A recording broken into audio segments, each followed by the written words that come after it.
Business Focus with Kudzie, Sharara on the Champions League Breakfast. Good morning and welcome to Business Focus right here on Capitalk. As always with Kudzie, Sharara, proudly brought to you by POSB. Why travel miles to reach your bank? At People's Own Savings Bank, we believe in bringing convenience right to your doorstep. Introducing our new sub-service center in Borodale, located in the Zimpost Borodale offices, where you can access a full range of POSB services, including new account openings, cash withdrawals and deposits, loan applications, cash collection for money transfer services like POSB Remit, Western Union, Mukuru, MoneyGram and Mama Money, business and institutional banking, and so much more. Remember, you can bank anytime, anywhere with POSB mobile banking platforms, which are available 24/7.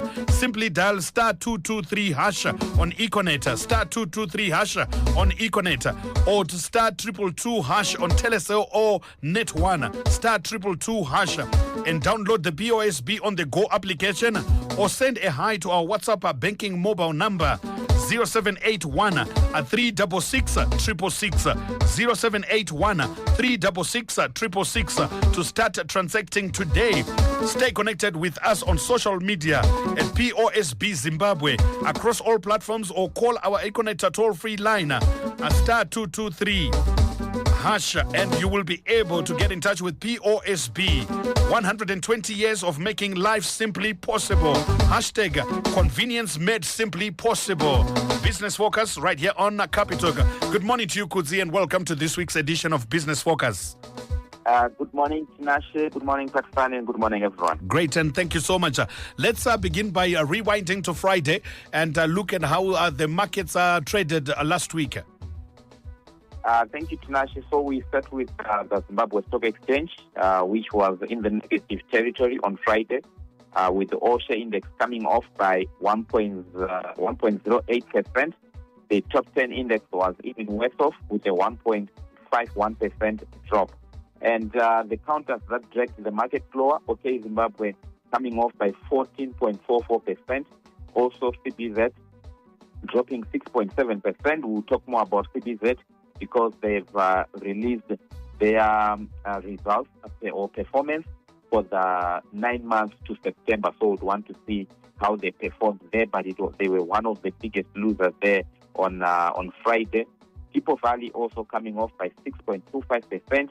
EcoCash shedding 3.82%. EcoNet down by 2.78%. So those were then upside, CFI was the top riser with a 14.98% gain. Pro Plastic also putting on 10.52%. First Mutual Property up by 6.83%. South Africa adding 1.93%, and then Delta was a margin of 0.02%. So the losers managed to carry the day, gaining more than dragging the market lower there. And then on the Secure Falls Stock Exchange, we saw the VFAX putting on a margin of 0.5%. So far in the year, the VFAX has done just 5.13%, which is not much, considering that if you are an investor, you then have to factor in transaction costs. You have to factor in any inflation that might be there, and we know the US dollar inflation is around, according to ZiG, is around 4%. So a 5.13% gain there. When you look at it from an overall perspective, then the VFX hasn't done much or done well. It's best it has preserved its value. But again, you have to remember that there are several counters, more than 10 counters that are listed there. So you find that someone could have made money in another counter that might have done well, whilst others might have not done so well, depending on the counters that they would have invested in. Same applies with the Zimbabwe Stock Exchange, where, for example, you look at that 176% gain year to date on the all-share index, and then you factor in your inflation, you factor in your currency depreciation. Probably someone would have done a 50% gain, but then someone has invested in a counter like Mashonaland Holdings, which has given you 1,655% gain.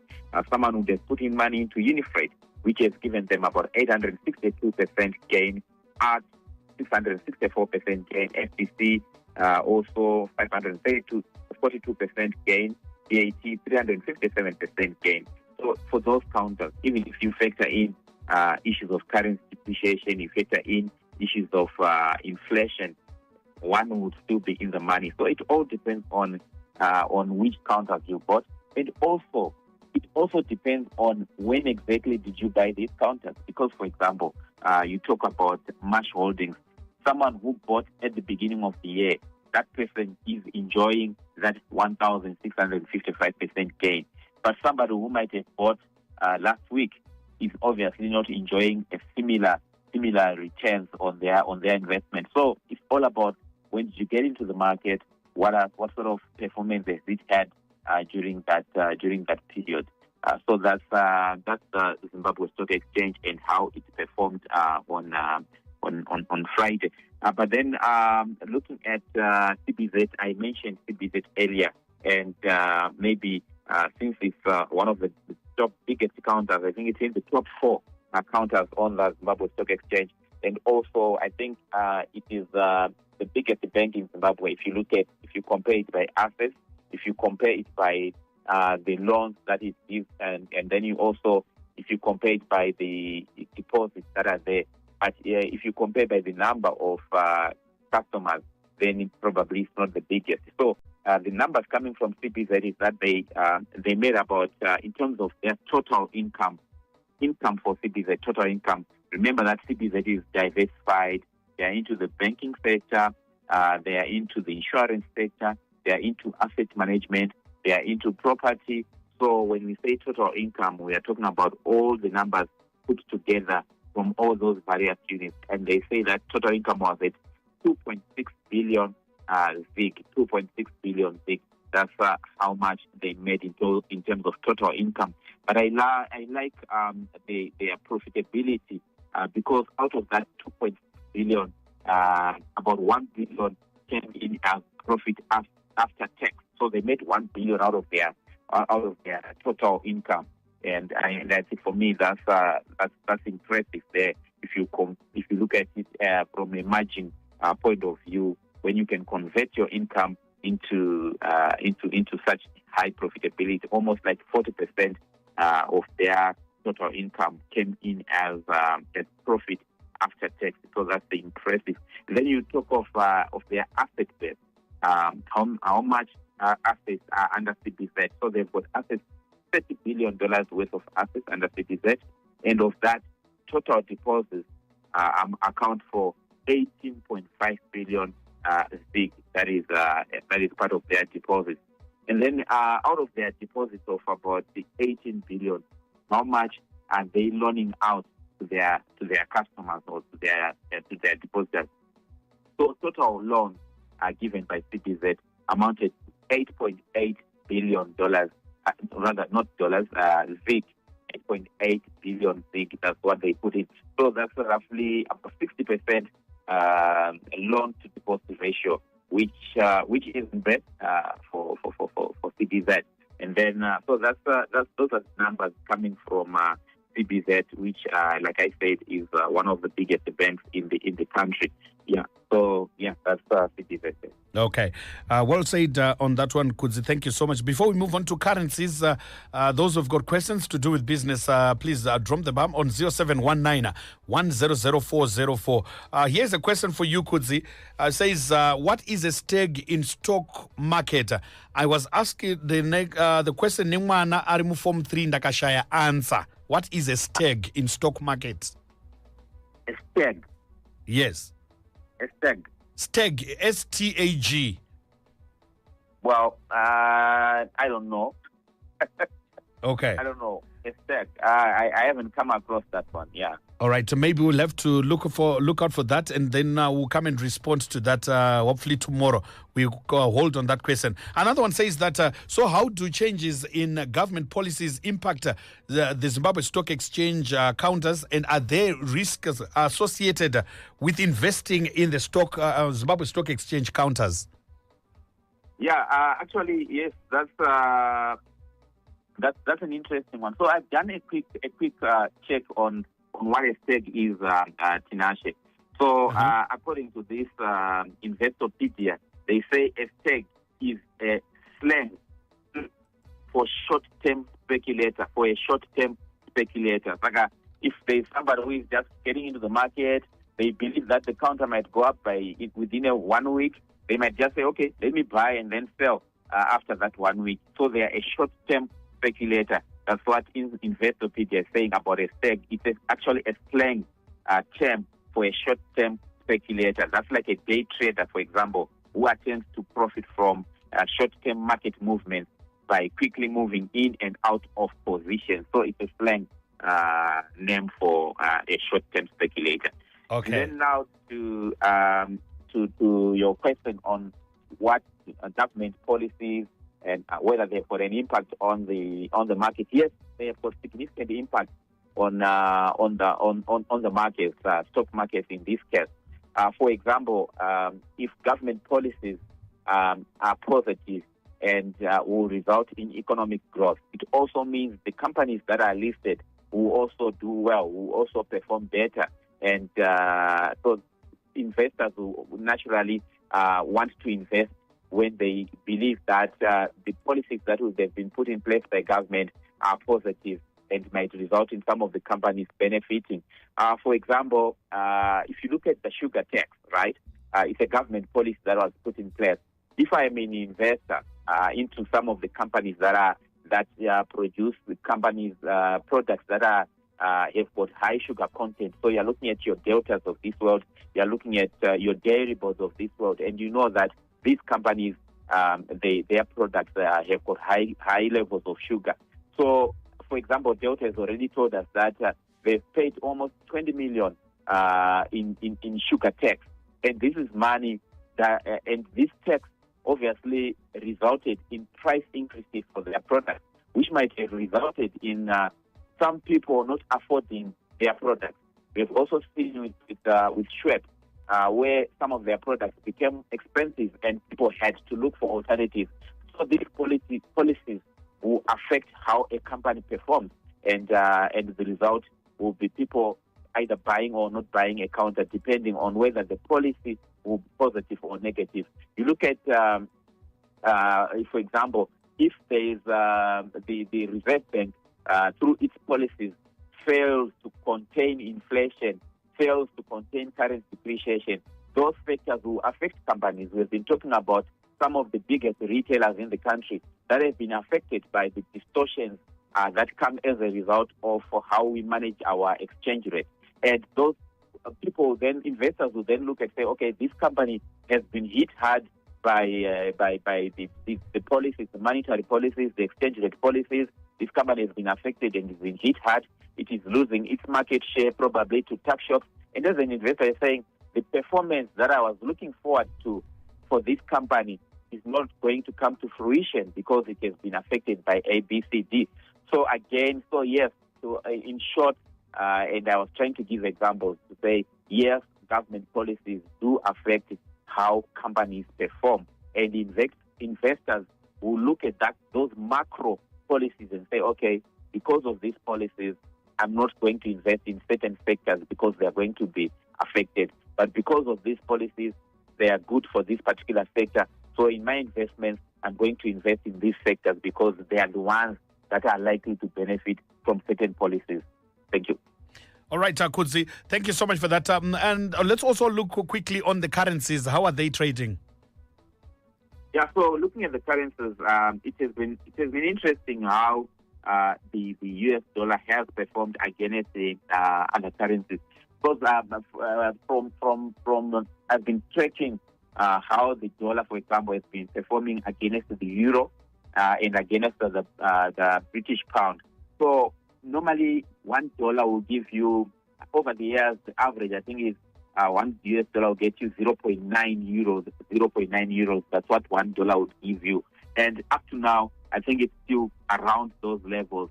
And then when it comes to the British pound, you'll see on average, I think over the years, $1 will get you 0.72 British pound. $1 will give you 0.72. But as we speak, $1 is giving you 0.77 British pound. And again, as you can see there, your dollar is giving you more in Europe. or in the UK, your dollar is getting you more there. It also means that, for example, if your relatives wanted to send you $100 back in the last couple of years, maybe 5 years before, 5 years ago, they would send you 0.72 pounds if they want to give you $1. But now they have to give you, give 0.77, which is more pounds than they were giving you before. So that's how the US dollar relates to the British pound. But then we come to the South African rand, which is trading at 17.61 rand versus $1 US, 17.61. And you know, last year, for example, and early this year, the rand was above 18.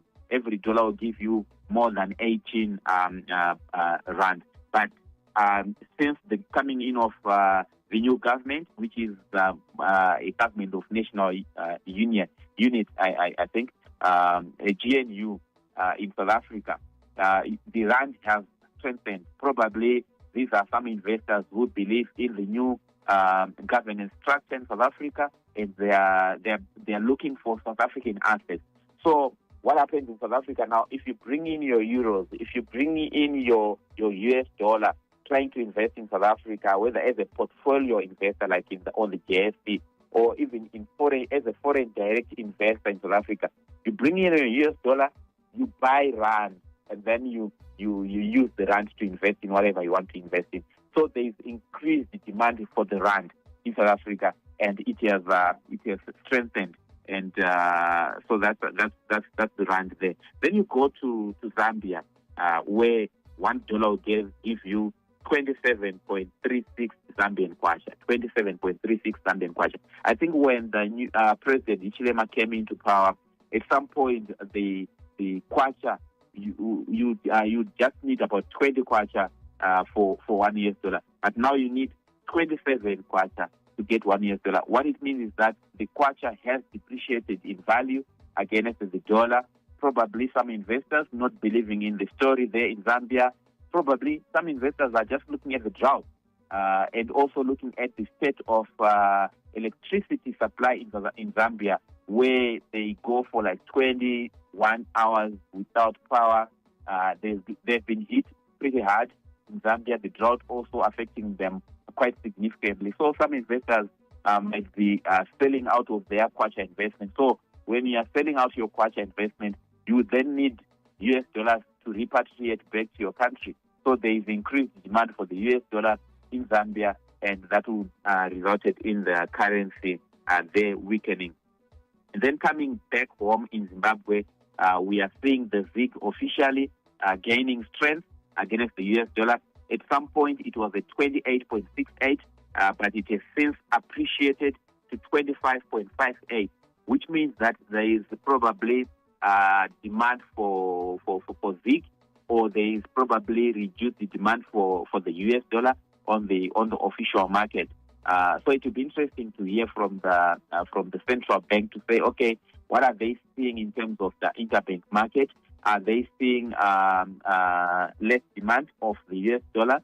And are they also seeing demand for ZiG? Remember, whether they are seeing exporters voluntarily selling their US dollar for the ZiG on the interbank market. So I also understand from the Sunday Mail that the reserves that the Reserve Bank say that they have in US dollar terms, they have since increased it to 500 million US. Remember, we started at 285 million US. That is including gold and other minerals plus US dollar cash.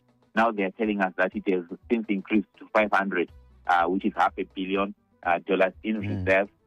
So that could be a positive factor that is also helping in the strengthening of the ZiG. And yeah, so that's on currencies there. Okay, great. Thank you so much, Kudzie, for Business Focus for today. We discuss more tomorrow. Have yourself a lovely Monday. Thank you, Tinashe. Okay.